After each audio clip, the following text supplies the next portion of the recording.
ora koutou. So my name's Anya Isaacson. I am a clinical psychologist and I have been affiliated with Staples Foundation since about 2016.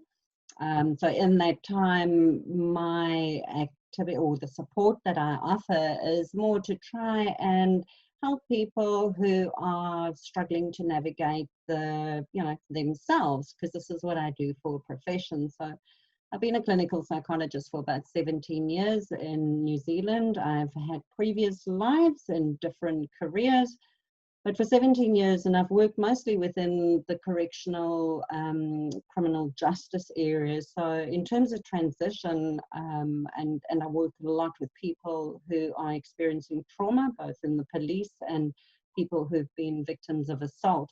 So for me, this whole thing about transition is not just situational, but also internal. So that's what I enjoy around working with Staples, because it is about, learning how to navigate what we've never been given a handbook for, and that is the condition of who we are. Monuika te mona, te watamata, te moana, ko ingarangi tokuiwi, no ingarangi o ho.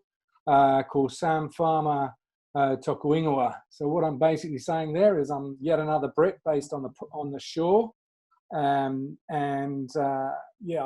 on the shore near Devonport, which is where Monuika is, or North Head. I'm just a little bit about me perhaps first before I say a little bit about what I do. So I'm a coaching psychologist, originally trained as a probation officer, actually, and then as a forensic psychologist in the UK. And then I came into New Zealand in 2000 with my wife at the time and my son, who was only nearly 3. In fact, he's 22 now. And so there's some kind of links there for with Staples Education Foundation as well, because obviously a lot of the mentees are kind of getting up to the age of 22. And my son's also just finishing uni at the moment as well. So the main focus of my work is threefold. I provide psychosocial support in some mainly humanitarian contexts overseas.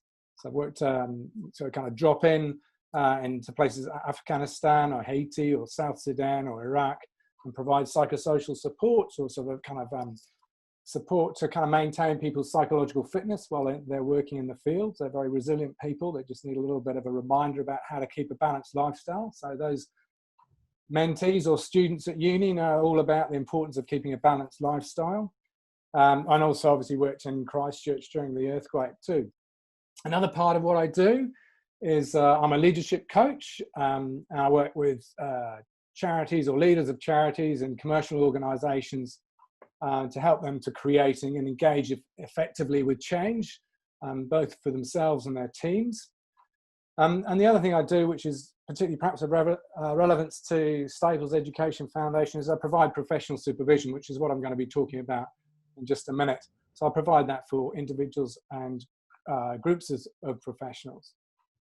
And just another kind of personal little anecdote about me that perhaps might be of relevance to people looking at this video is that I also spent 10 years in boarding school, so I know what kind of sentence you have to serve when you're in an all-male boarding school, and I think it's probably a little bit easier to deal with. You got weekends off, and the girls' school was nearby, and all that kind of thing. It wasn't so easy, but but the whole thing about rules and structure and everyone kind of giving a whole schedule for you, I'm very familiar with, and although it makes me very self-disciplined, I think also it kind of perhaps didn't prepare me in some respects well for the socialization opportunities in uni and the difference in diversity. So that might be something else that comes up for mentees during their period at university. It's certainly part of the conversation we have with our mentoring conversation. So my role is to provide professional supervision to the mentors of the mentees, and that really is to remind them of the importance and responsibilities of their role with their mentees. And it's a real fine balance for them as mentors to be simply an older mate and being someone who models and gives wise counsel to the mentees, so that the mentees can continue to develop into the great men and to be the best that they can be. both for themselves and their communities and the people around them and their environment too. So I guess we meet, the mentors, we meet as a group, so maybe once or twice a year, depending on what year their mentees are. And the things that we talk about in those group discussions, if you like, are about how to contract the mentoring relationship. And I think Anya will be talking about that in the training, is the importance of contracting. So also looking at how to contract for the beginning of the relationship, but also how to kind of review it and structure it in an appropriate way all the way through, and also how to end the relationship. And I know most mentors and mentees kind of like to continue the relationship even after Staples, kind of the formal arrangement is over, that kind of relationship does continue. So discussions around those things. Also, we talk about, or I facilitate mentors talking to each other about the best way to keep in touch with mentees and how often and where. And should it be the mentor's responsibility to do it or the mentee's responsibility to do it? And so it's kind of in that early discussion with a mentee, the mentor kind of has that discussion, you know, how often should we meet? What do we agree to? And reminding them the kind of things they might discuss is with the mentee is what might be some stress points? How will I know you're stressed? You know, what do you need from me, and so on. So those kind of discussions are really important. So in group supervision, it's really to talk about, well, how are you having those discussions with your mentee? So it's also around managing expectations. So sometimes those will change over time as the relationship grows over time, and as the kind of the university life and demands also change over time with the mentees. So sometimes the mentors kind of run out of ideas about how best to support the mentees. And so I facilitate in supervision them just checking in with each other about the best way to be the best they can be for the mentees. And I think it's important to remember, actually, although mentors, perhaps some people will be surprised to hear this, but mentors actually don't know how impactful some of what they say and do can be on mentees. And so it's just to remind them that that is often there, to acknowledge that what they say, there's quite a lot of influence about what they say. So just being kind of aware of that and in their conversation with mentees. And also, all the mentors who have joined with Staples Education, and as you said, it's a whānau, it's a family, and they have a real investment, an emotional investment in the values of Staples Education Foundation. And so obviously they're also developing during the mentoring relationship. And so in supervision with me, it's kind of, so what have you developed? What's changed about you in this mentoring relationship? So they get a lot of ako, or mutual learning from the relationship between the two. And also lastly, I provide individual supervision from time to time to the mentors if they particularly need it for themselves or for their particular relationship. That's kind of on an ad hoc, as needed basis. It's not something that I usually do. I think it's important for mentees to know that all of this is done confidentially and respectfully. So if we do talk about individual mentees, it is done with sensitivity and respect for their circumstances. It's not shared outside that discussion unless someone's in particular danger or there's a real risk to their health. But all the other times, that information is kept private to that group discussion, done very respectfully, as I said, and very much for the benefit and growth of the mentee, and obviously to the mentor as well. But the priority is around delivering to the mentee and making sure that the mentors are being the best that they can be, and in the service of building and helping these mentees to be the best men that they can be. And so my encouragement maybe is to kind of remember what works best for you, and then do it regularly and keep a balance.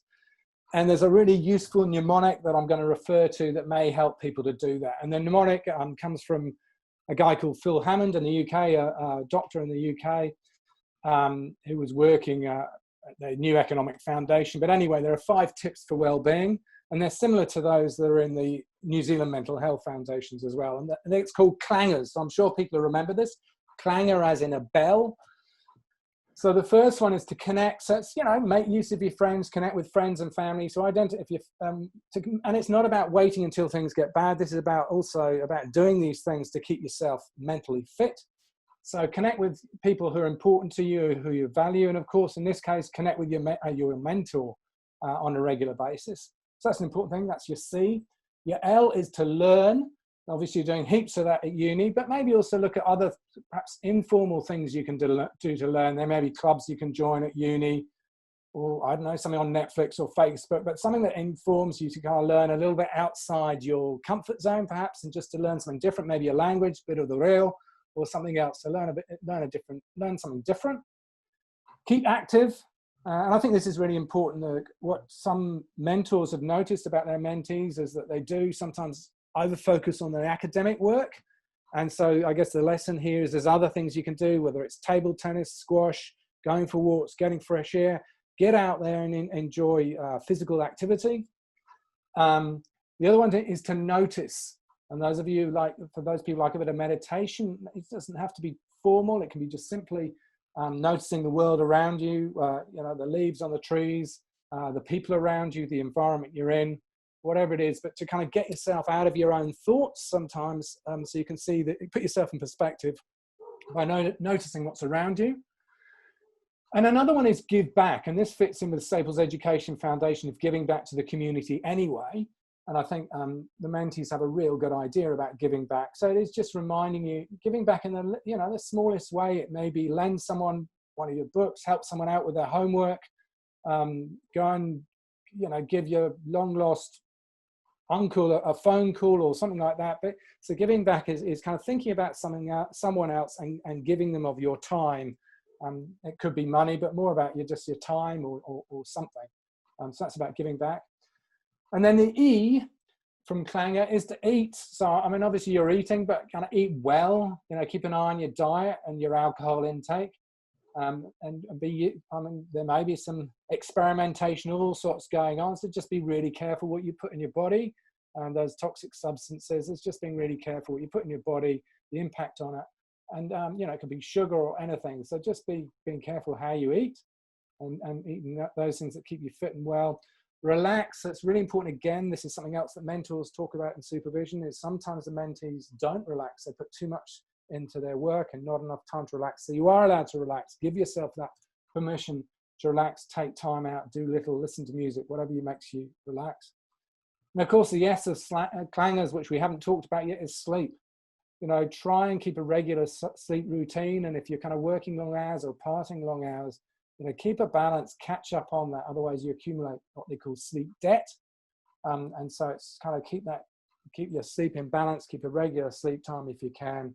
And even over the weekends, because otherwise it accumulates during the week. So that's it. Klangers are there for you.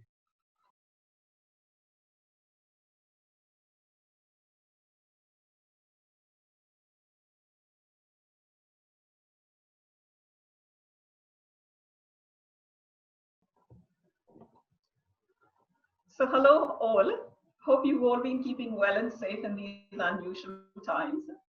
I think COVID-19 has introduced some very interesting changes in our life, and one of them being connecting through Zoom, which we're doing today.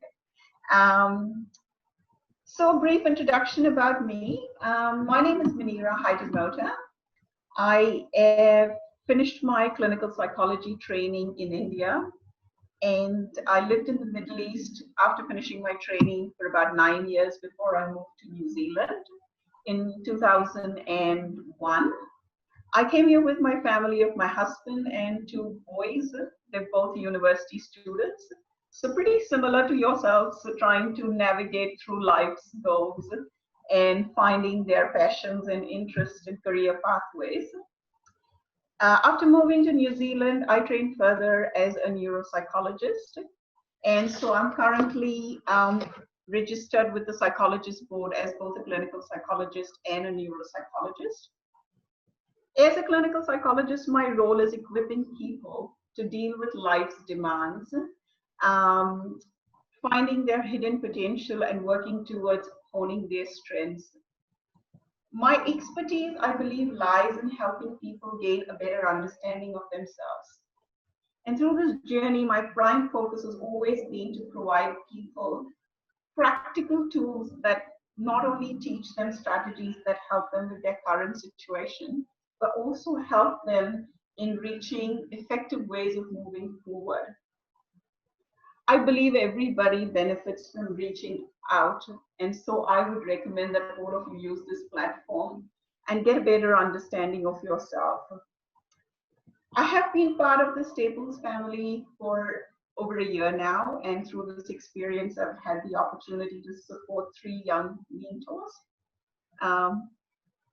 in their onward journey.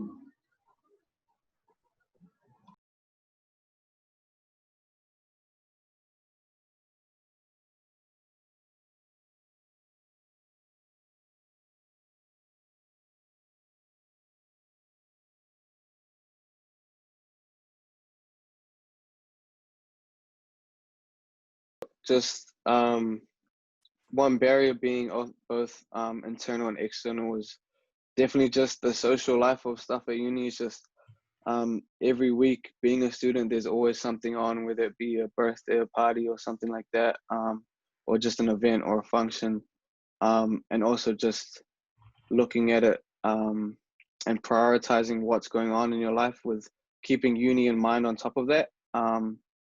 So that just that was a real big challenge for me as well, just sort of resisting the urge to go out and maybe just finish the assignment before I can do anything else.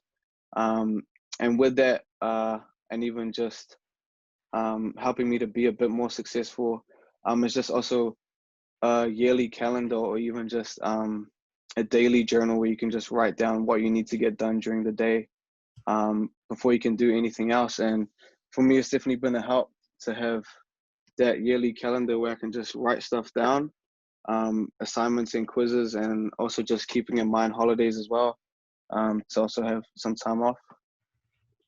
A couple barriers. It can obviously seem a bit daunting at first. You don't really know what you're getting yourself in for. I mean, you have a clear idea, but yeah, just all the systems and things, you really just want to wrap your head around those as soon as possible so that you can get amongst it. And yeah, another barrier is if you don't create a strong plan and routine beforehand, you can get lost in the mix of things. So it's important to just work out your goals, what you want to achieve, what grade you want to get in papers, how you're going to get them, just a full detailed plan with a good routine that will enable you to achieve those goals.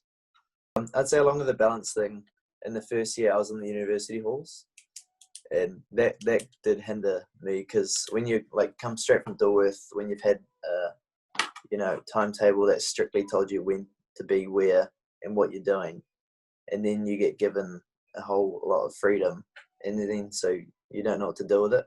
And so when you have a spare couple of hours, you can easily take up the offer to go out for a beer, but then you don't consider that you probably have 4 assignments due the next week. And it's just that sort of thing that you have to get used to. Yeah. The biggest barrier, I think it's the difference between university and high school. It's just a very different system. If you are someone who doesn't really like to manage your time properly, that's going to absolutely play a big role. But personally, it wasn't such a big problem. But another way is the way that the lecturers teach. It's a very non-one-to-one teaching method, and that was sometimes a barrier for me. Okay. Was there anything that helped you when you started at university? The SEF Foundation was kind of like my safety net. That was definitely helpful. The buddy that I had basically, showed me the ropes and told me what I could possibly expect, what the university is like later on, and gave me, a few hints on, just general administration things.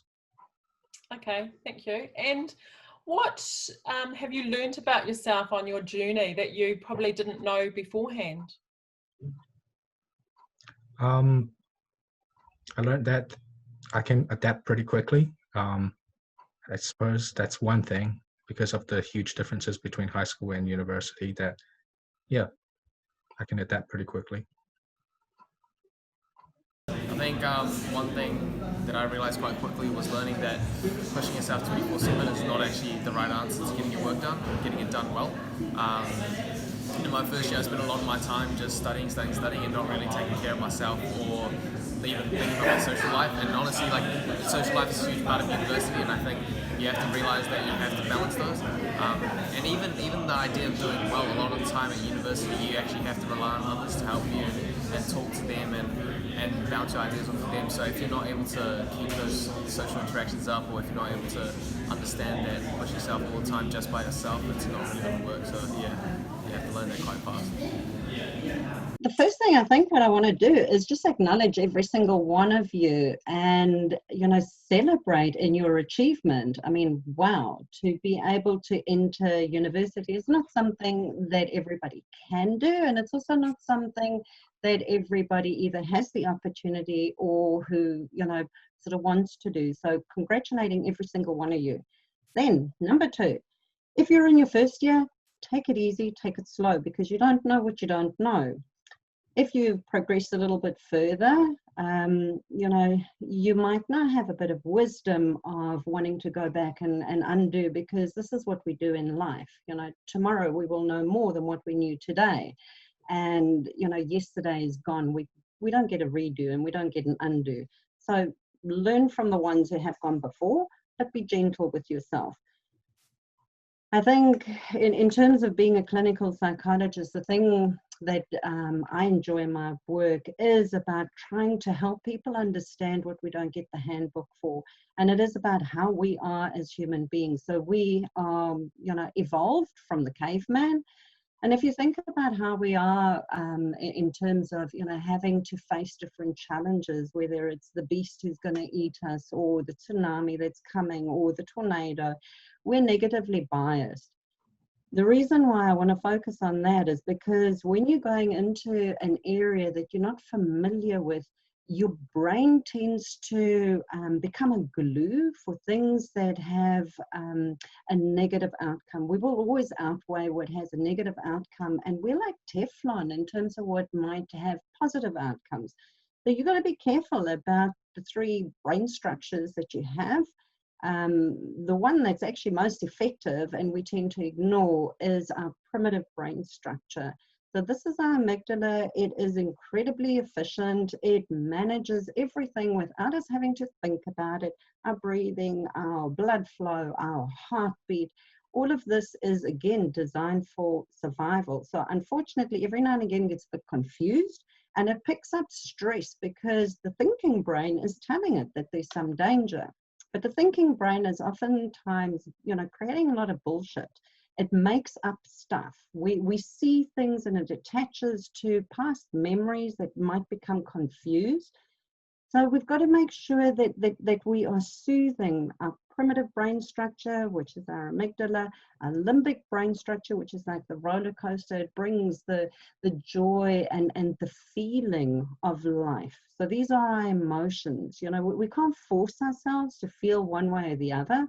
We can encourage ourselves to be in different contexts that can balance our emotions. But every single emotion that we feel is valid.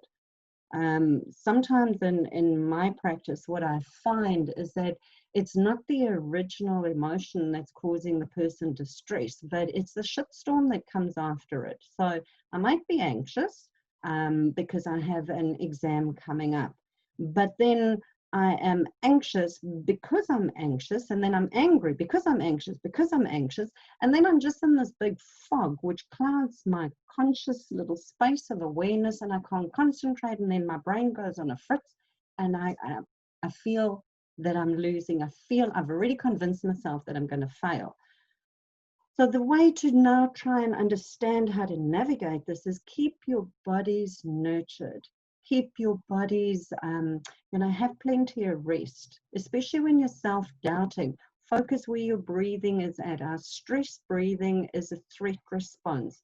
And without knowing it, we can all of a sudden be in an anxious breathing state, which tells our whole organism that we are in danger. This interferes with our thinking. Focus on the body. As soon as you're feeling stressed, go for a walk, even if it's 5 minutes, even if you feel that you've got a deadline and it's, only an hour away, that 5-minute walk will calm your body down. Focus your breathing, bring it nice and deep, And that's going to just reset you. It takes the fog out of your concentration, makes you more available. A nice way of trying to remember how to manage your brain states is think about your primitive brain as a lizard. So oftentimes a lizard needs petting. So, you know, if you body scan and you notice where your stress is, pet it. You know, if you've got tight muscles, go do some stretching or have a nice relaxing shower or anything to release it. Once you notice something and it's in your awareness, you can actually do something about it. Think of your neocortex as a mouse. Mouse is inquisitive. Mouse is always on the hunt and the look. So feed the mouse. But the mouse is around knowledge. It's about awareness. It's about noticing where things are at, and especially where you're at. And then the monkey. This is the limbic system. The monkey needs a hug. So you don't fight with it. Don't fight with what you feel, but don't let it cloud what you think. So then you can think as you're feeling. A big thing, deal with a threat. You're in a new environment, you don't know, you know, what you don't know. And believe me, everybody else who's walking around and they look like they know it all, they feel the same as you. Sit and be open. So make connections. We do this as human beings. When we're in a threat state, we are always trying to gravitate back to the familiar, the comfort, the predictability. But it also locks us in and it closes us off from, you know, experiencing. And it can be boring, you know, if you keep doing the same thing over and over again, the color goes out of life. You have to balance it out with spontaneity, adventure, excitement. Problem now is that you've moved out from where everyone is telling you what to do, how to do it, when to do it, and how much of it to do. And now you've got to make decisions for yourself where you don't even know what the hell you're doing. Fear and excitement. Same coin, different sides.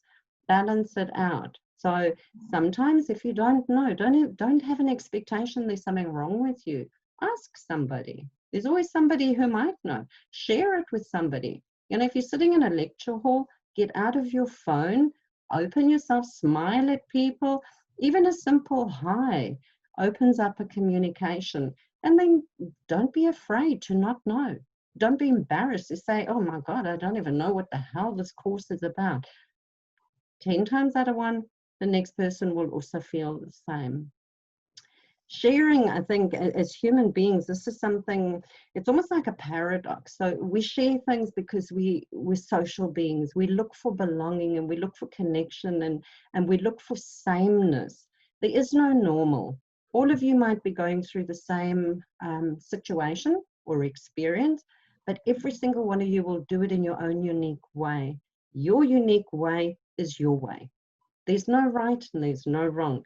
So for one person, you know, sort of maybe being used to getting 100% in all their assignments is what their norm is, and therefore it is a catastrophe if they get an 80%.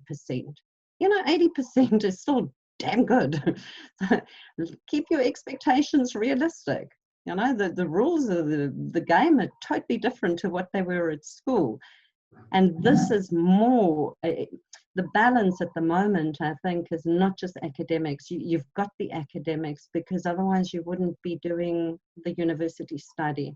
So balance it up. This is about learning about yourself.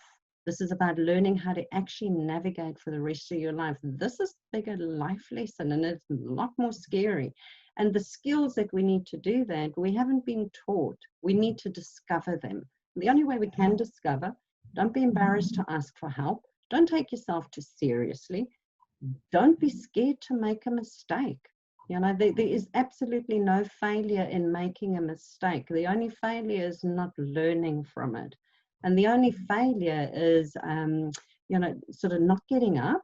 So resilience is we get knocked down and we stand back up.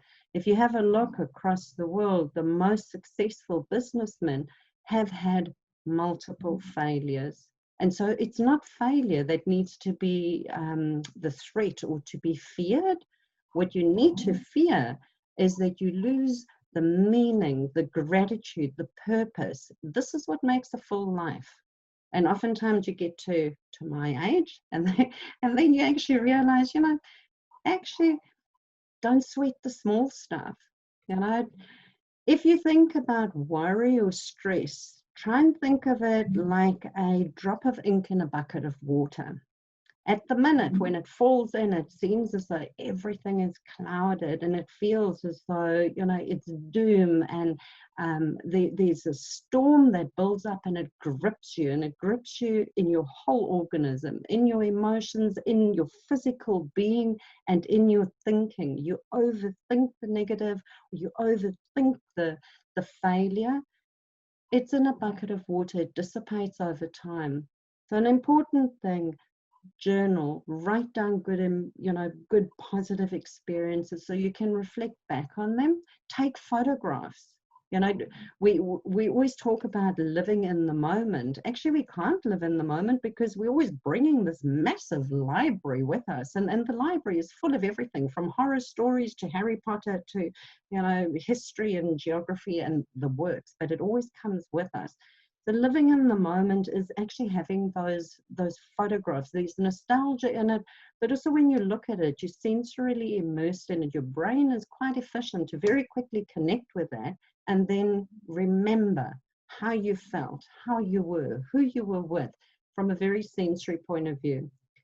Simple tips: if you are feeling overwhelmed, number one, focus on your breathing. Just notice where your breathing is at. If you calm your body, you can calm your mind. Ground yourself. Our brain takes in new information through our senses. We've got 5 senses: what we see, what we smell, what we taste, what we hear, and what we can feel. If you're feeling overwhelmed and you can feel yourself, sort of caught up in this riptide of, and usually it's a contrived reality. It's something that's important to you that you now have a negativity bias to. Anchor yourself in your emotions, soothe your emotions. Try and listen to something that is calming and soothing. See something that invokes freshness and, a broader experience of feeling wholesome. Taste something that again, reminds you of being fresh, alive, and grounded. Whatever you feel on your skin. The simplest way of doing this: just go for a walk, feel the wind, feel the sun, hear the birds, hear the traffic, hear other people laughing and chattering. Smell the, whatever, in Auckland, you smell the smog, but you can smell the rain, you can smell the flowers. This is how we open the windows to our soul. Don't ever forget that you're unique and celebrate that. Don't be scared to be different. Don't give in to peer pressure. If everybody wants to go out to a party, and I understand that in first year there's lots of partying, and don't not go to parties, but balance it. So if you feel tired and you feel that, everybody else, is going, and they're going to think that you're, sort of like a waste of time if you don't go, don't go if you don't want to go on the day. If you want to just have a rest, have a rest. But don't make it an avoidance where you don't ever not go. So have a balance, but don't feel pressured. Do what's right for you, but make sure that you're not putting yourself in your own prison. I think that's one of our biggest life journeys, is learn how to break out of your own prison. Learn to break out of what you have come to believe you should be, and discover who it is that you want to be. Break out of the prison of, we all get raised in captivity. I mean, all of us, none of us chose to be born or to be raised where we were. So we do have to remember that sometimes we only know what we have been exposed to. Don't be afraid to try out new things, new tastes, new people, join the different clubs. Even if it means that you join it and then you decide to leave it, at least you know what you want and you know what you don't want. And don't be scared to ask for help. There is so much help available, but oftentimes you don't get the roadmap. You don't get to told, you don't get told where to go, how to go, and what to do. Staples, I think you are amazing in terms of making that navigation much easier. If you're struggling with something, you wouldn't be the first one. So ask, contact Karen, talk to people, go to student health, talk to your mentor, talk to buddies, talk to other students. You know, sit in a lecture hall and somebody else who's digging around in their phone, they might be quite anxious, you know, sort of just nudge them and say, hey, how are you finding this? I'm really struggling. I don't really know what to do. Don't be afraid to talk and to ask. And good luck and enjoy. And, you know, everybody's going to have their own unique way. To grow and to develop means that there is an element of feeling comfortably uncomfortable. So some people will navigate that in a different way, and feeling comfortably uncomfortable might mean that, oh, you know, my expectation of anxiety is that I'm, you know, sort of this jittery mess and I can't think straight. But actually, for some people, your resilience and your past experiences might be quite different. Your temperament might be quite different too. So you might have the sense of arousal, but you're just navigating it in a different way. If your lack of sort of arousal, your lack of anxiety means that you're not motivated, this is something different. So again, you know, you're moving from a very rule and role-bound structure to something that offers so much freedom. And this is difficult because you've got to start being your own measure of, am I achieving or not? Because at uni, they're not going to tell you until you get to the end and then you fail. You know, at school, they're going to sort of tell you all along, and the teachers are more invested to make sure that you get through. So all along, you sort of get a good idea, you know, where you are and, you know, how much more you got to do and if you can cram. My suggestion would be have your own routine and markers. So have markers of what I need to achieve. Be realistic in that. You don't need to achieve 100%. Believe me, when you get your degree, and I've got a few, when you get your degree, it's a piece of paper. And if you've passed, you pass. Whether you pass with 80, 90, 100, 50, 60, as long as you pass, that's the most important thing. And if you're balancing all these different demands, social demands, work demands, new environment demands, independence demands, cultural change and shift demands, interest demands, and then also the academics, it's a different playing field. So if you don't feel anxious, just measure on. Is it because you don't care? Or is it because you actually feel, hey, I've got a good structure, my scaffolding is good, my markers of success and you know, the sort of benchmarks that I'm looking at, I'm actually achieving that. If you don't feel the anxiety because you don't actually have an idea where you are and you're sort of floating, I think it's that. It's, you know, bring it back down and make yourself a litmus test. Have a structure, have some goals, know whether you're achieving them, know whether you're on the way to achieving them. Don't get paralyzed in the fear of failure. Rather just make a start. Doesn't matter where you start. The hardest thing is to start. You know, once you've started, then it's easy. The hardest thing is start, but you need to know what it is that you're trying to achieve at the end. If you're trying to achieve something that matters to everybody else and it doesn't matter to you, more than likely you're going to build up a lot of resistance, but you're also not going to have fun along the way. So if it's something that's more important to others and not to you, negotiate. There's always a mid-ground. You know, obviously somebody would have put something to you because they would have seen some potential, or, you know, they had some dreams, hopes and whatever. Don't let it become your life, but also don't lose sight of, you don't know what you don't know. So compromise, negotiate, talk to people. Your mentors, I think, would be wonderful as well. So talk to them, ask them what their experiences were. If you're doing something and you really have no interest and it feels as though you're pulling teeth from a chicken just to go through a lecture, talk to other people. See if there's maybe something else that can still fit within your study, you know, sort of selection that will get you to the same endpoint. But at the end of the day, learn about you. Find out who you are, because there's nobody else like you, and you're the only one who's qualified to do you. So there's no right or wrong way.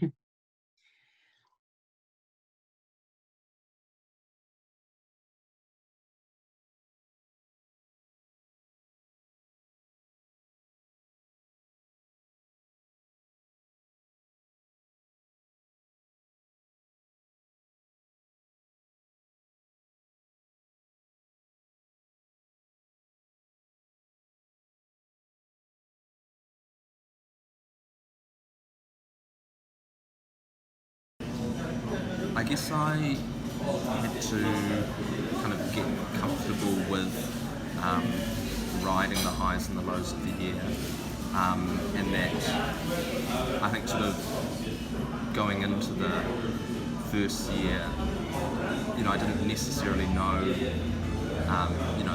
that was exactly the right path for me, and there were really good times and parts where I was less sure about myself and the decision I'd made. And I guess it's the sort of the place that I arrived at in the end was sort of being comfortable with not knowing exactly that that was what I wanted, but that there was, in a way, nowhere that I think it's certainly what I found was that, no amount of kind of talking to people or sort of reading things could necessarily prepare me for exactly what I was expecting. And I think there just sort of comes a point where really to find out what it's about, you have to just kind of do it. And so the way I sort of think about it is that, I'm not sure exactly where my leap of faith has taken me in terms of, where I'm going to land. But I guess it's sort of being comfortable in the knowledge that, there's nowhere and nothing that I'd sort of rather be doing on a kind of a deep level. And then sort of, just along the way, just getting used to, those times when, I do question, have I made the right choice to do that? There are times when I feel really confident and really assured in that decision, but, when exams pile on and, there's a lot of other pressures going on, it can kind of call that decision into question, I guess. And so it's just, for me, sort of definitely just getting more comfortable for the fact that sort of, the good times pass, but bad times pass as well. And I sort of had to learn and sort of pick up that it's okay to occasionally not do the best or sort of fall short with how you'd want to. And it took, actually in the first semester, it took pretty much bombing a test, just completely just did terribly, just to sort of learn that it's not the end of the world if you don't sort of do extremely well or succeed initially. So that's definitely something, probably one of the biggest things I picked up through my time there. Yeah, I've learned that I can kind of adapt to the new environment, new kind of schedule, and especially with the different types of learning that they all have. I've never done kind of labs like they do at university, and tutorials are a little bit different. Having kind of tests every 2 or 3 days or after every lecture. So yeah, it's good I learned that I could kind of adapt and learn the new way of learning, and do pretty well at university. So yeah. I've learned that I get stuff done when I'm busy, and when I'm not busy, I don't get anything done. So managing to keep myself busy all the time has managed to make me a better student. Once I started working 20 hours a week, my grades actually went up, which I found really interesting. Yeah, that's probably the main thing. That's to find out who I am and what I enjoy doing and who I enjoy doing it with. I need to get out there and actually get involved and do things. So in my first year, I joined, say, about 10 clubs and got as involved as I could in each of them for the first semester, and then slowly they've just dropped down to about 3. And from that experience, I can definitively say that that's what I enjoy doing. And, upon reflection, you can see why you've stuck with those clubs. And that might be what's involved in it. For me, that's an aspect of public speaking, of problem solving. But there's other clubs that had those aspects that I've dropped out of, and upon reflection, it's the kind of people that are involved. So thank you. the clubs that I've stuck with contain people that are driven, are competitive, but are a community and are about helping each other up along the way and collectively reaching a goal. Whereas I've found that there are different environments that might be good for some people that are about each person succeeding on their own.